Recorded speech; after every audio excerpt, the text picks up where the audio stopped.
2차 전지주는 요즘에 긍정적인 소식들이 좀 많이 나옵니다. 주가라는 거는 뭐 물론 이제 실적을 기반해서 움직이긴 하고 2차 전지주는 실적은 부진한 종목이고 올해 1분기에도 실적이 안 좋겠죠. 아마 1분기, 2분기까지도 실적이 좋지는 않을 겁니다. 하지만 그럼에도 불구하고 최근 바닥을 찍고 올라오는 것은 그만큼 이제 많이 빠졌다라는 인식, 이게 이제 첫 번째로 제일 큰 거라고 생각을 하고요. 하지만 그 이외에도 뭐 전고체 배터리라든지 아니면 로봇 시장 확장에 따른 수혜라든지 뭐 가성비를 구축하는 움직임이라든지 이런 부분들이 복합적으로 좀 영향을 받고 있는 게 아닌가 이런 생각이 들어요. 그래서 2차 전지주가 지금 반등을 하긴 했지만 그렇게 뭐 큰 폭 올라온 것은 아니기 때문에 여전히 좀 관심 있게 봐야 되는 섹터다라는 생각이 들고, 그 중에서도 이제 증권방송이나 이런 거 보시는 분들은 아시겠지만 다음 주에 이제 2차 전지의 행사가 있습니다. 인터배터리 2025라는 행사입니다.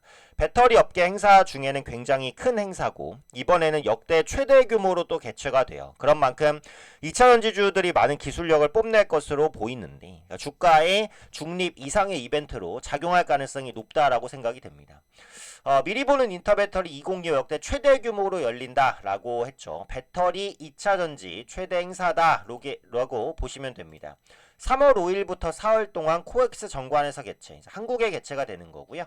역대 가장 많은 해외 기업이 참가합니다. 그래서 글로벌 전시회 자리도 글로벌 전시회로 자리매김하고 있고, 캐즘 극복 전략에 8만 명의 이목이 쏠린다. 그러니까 전기차 성장 둔화죠.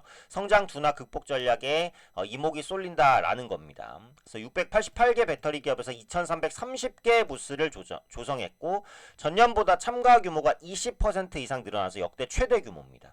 참가 기업을 보시면 21년과 비교했을 때 이게 줄었죠. 줄었다가 늘었다가 확 늘었습니다. 18.8% 증가. 부스 규모도 보시면 계속해서 증가하다가 전년 대비해서 22.8% 증가했습니다. 그래서 전시 면적도 대형화되고 확대가 되고요. LG엔솔, 삼성 SDI, SK온, 포스코 퓨처엠, LNF, 사실상 우리가 알고 있는 유명한 그 2차 전지 업체는 그냥 다 참여한다라고 보셔도 됩니다.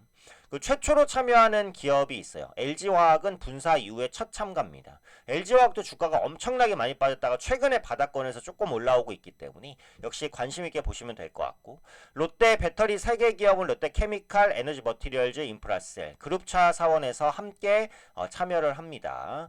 차세대 LFP 배터리 개발 상황이라든지 여러 가지들을 공개할 것 같고요. 국내 업체만 참가하는 건 당연히 아니죠. 2위 배터리 제조사 비아디가 글로벌 배터리 출하량 9위 EV가 최초로 인터배터리에 참가, 중국 배터리 기업의 참여가 역대 최고 수준으로 늘어나서 가장 많은 중국 기업이 인터배터리에 참가한다. 한국과의 경쟁 구도를 형성하고 있는 중국의 배터리 업체들도 이번 인터배터리 행사에 많이 참가를 한다라는 거죠. 그래서 다음 주에 이제 행사가 진행되니까 행사가 끝나면 후속 기사들이 많이 나올 겁니다. 그래서 어떤 기사들이 나오는지 보시고 시장에 영향을 미칠 만한 기사들을 한번 참고해 보시면 될 것 같아요. 그래서 원통형 배터리, LFP 그리고 ESS 신시장 관련된 여러 가지가 있을 건데 ESS는 특히 좀 주목을 해보셔야겠죠. LS 일렉트릭이 AI 수요 확장으로 인해서 전력 설비 증가 수혜를 직접적으로 받는 종목으로 꼽혔을 때 주가가 급등을 했는데 ESS 시장은 성장할 수밖에 없다라고 말씀을 드렸죠. 2차 전지 업체들이 가장 잘 할 수 있는 시장이고 이미 많은 매출을 올리고 있고요. 특히 이제 신재생 에너지 시장이 성장하면서 신재생 에너지로는 에너지의 생산량이 어느 정도일지 예측할 수가 없다 그랬죠. 과다 생산, 과소 생산. 그래서 많이 생산될 때 저장하고 과소 생산될 때 배출하고 요걸 할 수 있는 ESS가 필요하다라는 말씀을 정말 누차 드렸습니다. 지금도 고성장을 하고 있고 다만 자동차에 들어가는 배터리만큼 ESS 시장이 아직은 커지지 않았기 때문에 주목을 받지 못하지만 ESS 시장이 어쨌든 급성장하고 있는 건 맞아요. 그래서 2차 전지 부분, 그러니까 전기차 배터리가 회복될 때 ESS 고성장까지 맞물리면 그때 2차 전지주의 주가는 좀 더 폭발적으로 상승할 수 있겠죠. 그래서 ESS 시장은 굉장히 중요한 시장이다. 이렇게 보시면 되고, 다만 이제 지금까지 말씀드렸던 내용은 제가 2차 전지 부분에서도 이제 체크를 좀 해드렸던 그런 부분인데 최근에 새롭게 이제 부각되고 있는 부분이 로봇입니다. 그러니까 이게 2차 전지 하면은 항상 전기차를 생각하잖아요. 근데 전기차를 생각할 수밖에 없는 이유가 뭐죠? 전기차에 그만큼 많은 배터리가 들어가기 때문입니다. 스마트폰보다 최대 8,000배 이상의 배터리가 들어가는 게 전기차니까 스마트폰, 그러니까 2차전지주 입장에서는 스마트폰 8,000대에 들어가는 2차전지 파는 것보다 전기차 한 2대 파는 게 더 나은 거예요. 그죠? 그래서 2차전지가 전기차에만 쓰이는 건 아닌데 항상 전기차를 얘기하는 이유는 전기차에 2차전지가 가장 많이 들어가기 때문입니다. 자, 그러면 전기차 시장이 빨리 살아나지 않아도 2차전지주가 살아나려면 다른 수요가 있으면 되잖아요. 전기차 말고. 근데 그 다른 대형 수요가 뭐냐? 로봇입니다. 특히 이제 휴머노이드 로봇 시장이 성장하면서 휴머노이드는 뭐가 들어가겠어요? 당연히 배터리가 들어갑니다. 뭐가 들어가죠? 2차 전지죠. 근데 휴머노이드 로봇은 한 사람만한 로봇 혹은 사람보다 좀 더 크거나 작은 로봇이잖아요. 그 덩치를 보시면 적은 양의 2차 전지 배터리가 들어가진 않겠죠. 적어도 스마트폰보다 훨씬 더 많은 배터리가 필요할 겁니다. 그럼 2차 전지주에 뭐가 이제 새로 추가되는 거죠? 수요가 추가되는 겁니다. 수요. 그러니까 2차 전지는 계속해서 공급 과잉에 대한 이슈를 안고 있잖아요. 근데 전기차 시장이 빠르게 회복되지는 못하고 있고, 그런데 로봇이라는 새로운 수요가 창출될 수 있다는 겁니다. 이게 이제 2차 전지 업체들이 부각받을 수 있는 이유죠. 그럼 로봇이 지금 나온 건 아닌데 5년 전에도 있고 10년 전에도 있었잖아요. 그죠?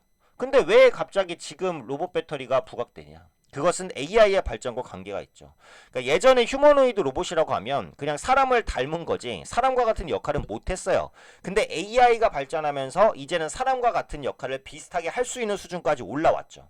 그러다 보니까 테슬라가 옵티머스를 상용화시키겠다, 옵티머스를 생산 공장에 투입하겠다, 이런 말들을 계속해서 하고 있는 거죠.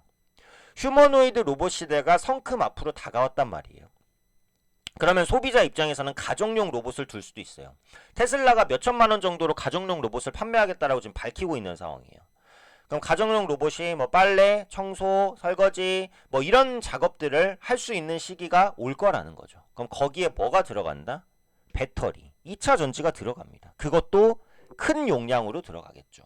그래서 삼성 SDI와 현대차가 보시면 로봇용 고성능 배터리 동맹을 맺었다. 이 로봇용 배터리 시장이 커질 것을 대부분의 대기업들도 인지하고 있기 때문에 선제적으로 나서려고 하는 모습이죠. 그래서 캐즘 속 포트폴리오 확장은 선택 아닌 필수다. 그죠? 자동차에만 매달려 있을 수는 없으니까 자동차 이외의 수요를 찾겠다라는 부분이고, 그게 요즘의 로봇입니다. 그래서 앞으로 로봇주와 맺어서 이제 2차전지 관련주들이 움직일 수 있는 부분들이 있을 거고, 그 다음에 UAM, 도시항공 모빌리티죠.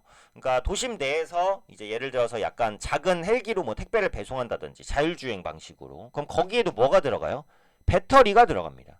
이제 배터리는 전기차에서만 들어가는 게 아니고 로봇에도 들어가고 도심항공 모빌리티인 UAM에도 들어가게 돼 있어요. 배터리 수요가 확장될 수 있는 여지가 커졌다라는 거죠. 그래서 이런 부분들이 2차 전지주의 실적 전환을 조금 더 강하게 만들어줄 수 있는 요인이 될 것이다. 이렇게 이제 보시면 되겠죠. 그 다음에 이제 전고체 배터리는 항상 말씀드렸던 부분입니다.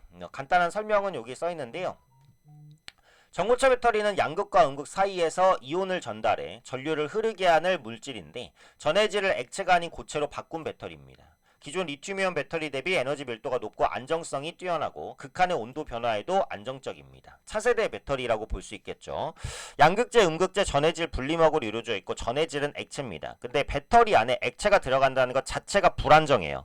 액체보다는 고체가 훨씬 더 안정적이겠죠. 그래서 이 전해질을 고체로 바꾼 게 전고체 배터리입니다. 안전도를 극한으로 끌어올릴 수 있고요. 그것뿐만 아니라 에너지 밀도가 높고 극한의 온도 변화에도 안정적이다. 모든 장점이 있는데 딱 하나 단점, 비싸다. 그죠? 근데 이 생산 단가 하락은 모든 기업이 노력하고 있는 부분이기 때문에 앞으로 상용화에 대한 길은 열릴 겁니다. 전고체 배터리가 상용화가 된다라고 한다면 당연히 이제 그 전기차에 대한 그 안정성 문제는 자연스럽게 해소가 되겠죠. 전기차 판매가 확실히 좀 그 기반을 뚫고 나갈 수 있는 그런 원동력을 얻을 것이다 라는 겁니다. 다만 이제 실적은 아직까지는 이제 좋지 않을 것으로 보여지는 거죠. 1분기 보시면 엘솔이 약간 흑자, 그리고 삼성에서 SK온 적자인데 아직 실적이 좋아지고 있는 모습은 아니고요. 하지만 실적이 좋아질 여지들은 제가 말씀드리는 부분들을 참고하시면 될 것 같아요. 열리고 있다라는 거죠. 자, LG 에너지 엔솔은 제가 2차전지주 중에 항상 탑픽으로 보는 종목입니다. 방금 말씀드린 모멘텀을 한 몸에 다 안고 있는 종목이라고 보고요. 바닥권에서 상승, 그리고 눌림, 그리고 재상승에 대한 시도인데 현재 위치에서는 이제 바닥권에서 바닥을 찾는 듯한 그런 움직임입니다. 이게 추세 전환은 39만 원 돌파하게 되면은 40만 원 중반대까지도 올라갈 수 있는 여지는 있다라고 보니까 LG엔솔루션 최근에 기관 외국인 수급도 들어오고 있어서 괜찮을 거라고 보고요. LNF 같은 경우에는 아직 활로를 못 찾고 있습니다. 실적 전환까지 시간이 조금 걸리고, 요거는 신규 접근하시려면 기술적으로 95,000원 이상에서 하시면 시간 손실을 피할 수 있겠죠. 요 고점을 돌파하는 구간에서 접근하시면 조금 더 유리할 것 같아요. 60일 이평선 안착, 그 다음에 전고점 돌파. 95,000원만 넘어선다라고 한다면 조금 더 가볍게 움직일 수 있을 것 같아요. 신규 진입 타이밍을 노리시는 분들은 그렇게 보셔도 될 것 같고, 포스코홀딩스 같은 경우에는 추세 전환을 이미 시도를 했죠. 하락하는 추세를 벗겨냈습니다. 근데 포스코홀딩스는 이제 2차 전지주기도 한데 이제 철강주기도 하잖아요. 중국의 트럼프가 뭐 관세를 부과한다라고 하면서 철강 이슈로 좀 올라왔습니다. 그래서 추세는 돌렸고 60일 이평선도 안착. 그래서 현재 위치에서는 매물에 대한 부담을 상당 부분 소화하고 가고 있다. 수급도 보시면 기관 외국인 수급이 비교적 안정적으로 들어오는 모습을 확인하실 수가 있습니다. 에코프로 같은 경우도 보시면은 저점을 찍고 완만한 턴어라운드입니다. 이제 60일 이평선을 살짝 올려 세웠고요. 위에서 떨어지는 추세를 벗겨내는 초입 구간에 있기 때문에 역시 양호하다. 배당락 걸려 있는데 바닥권에서의 완만한 상승 전환 충분히 가능할 것 같아요. 그래서 지금은 2차 전지주 보유하고 계신 분들은 어떤 종목이든 간에 삼성 SDI도 마찬가지고 역시 추세 전환 살짝 시도하고 있죠. 어떤 종목이든 간에 보유하시면서 추가적인 반등을 노려보는 전략을 가져가시는 게 좋겠다. 기술적인 아직 고점 돌파가 못 된 LNF나 이런 종목은 돌파 이후에 보시는 게 조금 더 낫고, 그 외의 종목군들은 지금 시점부터도 관심을 가지실 수 있는 구간이 아닐까 이렇게 판단됩니다.